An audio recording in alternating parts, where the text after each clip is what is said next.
할렐루야. 오늘도 주님을 의지하는 하루가 되시기를 축복합니다. 오늘 본문에서 욥은 자신을 스올로 보내달라 이렇게 하나님께 기도하고 있습니다. 13절의 말씀이죠. 주는 나를 스올에 감추시며, 스올은 음부라고 하는 곳인데 죽은 자들이 가는 곳입니다. 근데 문제는 뭐냐면 욥이 이제 힘드니까 나를 스올로 보내달라 그렇게 말했겠죠. 근데 문제는 뭐냐면 스올의 세계로 들어가면 다시 이 세상으로 돌아올 수 없습니다. 죽은 사람이 살아나올 방법이 없지 않습니까? 그렇게 하려면 방법 하나밖에 없죠. 부활밖에 없습니다. 죽은 사람이 여기 다시 올라오면 부활하는 수밖에 없잖아요. 그런데 구약의 사람들은 부활을 잘 모릅니다. 부활을 확실히 알게 되면 언제겠습니까? 예수님께서 십자가에 죽으셨다가 다시 살아나신 그 사건 이후에 그때 비로소 부활에 대해서 알게 되었습니다. 부활을 잘 몰랐거든요. 근데 놀랍게도 욥은 마치 부활을 아는 사람인 것처럼 그렇게 지금 말하고 있습니다. 13절 하반부에 이런 말씀이 있죠. 주의 진노를 돌이키실 때까지 나를 숨기시고 나를 위하여 규례를 정하시고 나를 기억하옵소서. 그러니까 주님의 진노가 끝날 때까지 나를 스올에 두셨다가 때가 되면은 다시 거기서 나오게 해달라. 죽음에서 나오게 해달라 이렇게 말하고 있고요. 또 14절 보면은 그때를 기다리겠다 이렇게 말합니다. 나는 나의 모든 고난의 날 동안을 참으면서 풀려나기를 기다리겠나이다. 욥이 부활을 희미하게 깨달았어요. 근데 이거 같아요. 고난의 때문인 것 같습니다. 고난 끝에서 희미하지만 부활의 진리를 알게 된 것입니다. 이것이 바로 고난이 우리에게 주는 유익입니다. 고난은 깨닫게 합니다. 내가 부족하다고 하는 걸 깨닫게 합니다. 내가 연약하다고 하는 것을 깨닫게 합니다. 그래서 하나님을 의지해야 된다고 하는 사실을 깨닫게 합니다. 더 나아가 하나님의 존재도 깨닫게 하고 하나님의 사랑도 깨닫게 합니다. 그처럼 고난은 우리로 하여금 진리를 깨닫게 하는 그런 유익이 있습니다. 우리도 그렇지 않습니까? 언제 하나님을 가장 뜨겁고 생생하게 경험했습니까? 아마 우리가 힘들었을 때 겁니다. 우리 힘들어서, 괴로워서, 두려워서, 외로워서 하나님을 바라볼 때에 하나님이 날 사랑하시는구나. 하나님 살아계시는구나. 우리가 깨달았을 것입니다. 그래서 그런 말이 있어요. 하나님은 고난에서 우리를 구원하시는 게 아니라 고난 가운데서 우리를 구원하십니다. 그런 말이 있어요. 고난을 통해서 우리가 하나님의 은혜를 깨닫고 진리를 깨닫게 한다는 겁니다.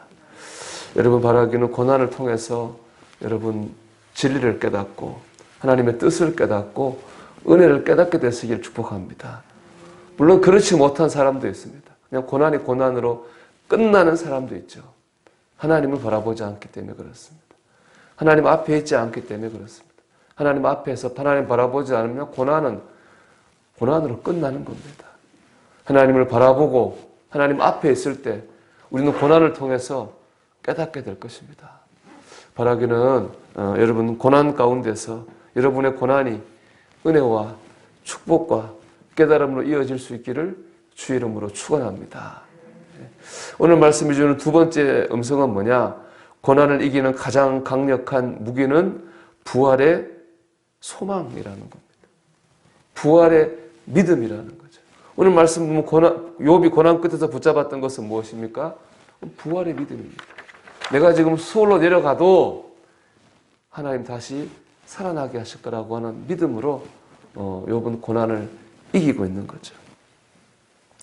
김영재 목사님이 쓰신 뜨겁게 행하라에 보면은 우리 일제시대 때 신사참배를 거부하다가 순교당하신 주기철 목사님의 아들이죠. 주광조 장로님의 간증이 소개되어 있습니다. 물론 그 간증의 내용은 주기철 목사님에 대한 내용입니다. 주기철 목사님이 7년 동안 고난을 받으셨는데요. 신사참배 문제로요. 그 아들님의 간증에 의하면은 우리가 쉽게 생각하는 것처럼 주기철 목사님은 믿음이 아주 강철 같은 분이라 아무런 고민 없이 다 이겨내셨다. 그게 아니라는 겁니다. 목사님은 강철투사가 아니라 약졸이라고 하는 사실을 인정했다고 합니다. 그러면서 가정 고문이 계속된다면 내가 견디기 힘들겠다라고 그렇게 말씀도 하셨다고 합니다. 다만 이렇게 말씀하셨다고 그래요. 주님을 위해 오는 고난을 지금 피한다면 이 다음에 무슨 낯으로 주님을 대할까 싶어서 주님만 의지하는 것이다. 이렇게 말씀하셨다 그래요. 지금 주님을 위해 오는 고난을 피하면 이 다음에 주님을 만날 때 무슨 낯으로 주님을 대하겠는가 라고 하는 것과 주님을 의지하는 마음, 이것이 바로 고난을 이기겠다는 것이죠.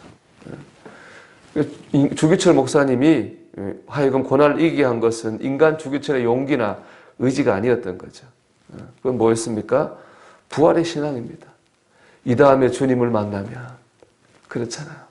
이 다음에 내가 주님을 분명히 부활해서 만날 텐데 그때 내가 주님 어떻게 볼까요?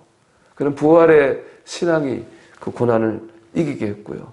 두 번째는 주님을 의지한 거죠. 그건 사람이 이긴 게 아니죠. 주님을 의지할 때 주님이 이기게 하신 것입니다. 여러분, 이 부활의 소망과 주님을 의지하는 것, 이것이 세상의 고난을 다 이기게 합니다. 근데 감사한 우리에게 두 가지가 다 주어져 있잖아요. 우리는 예수님을 통해서 부활의 소망을 가지게 되었습니다. 우리는 주님을 의지할 수도 있습니다. 우리는 하나님께서 이미 두 가지 특권을 우리에게 주셨거든요. 오늘도 이 두 가지 특권을 사용하는 하루가 되시길 바랍니다. 주님을 통해 주신 부활의 소망을 바라보고 주님을 의지하는 가운데 여러분 어려움을 이기고 그 어려움을 통해서 진리를 깨닫는 여러분 되시기를 주님의 이름으로 축복합니다.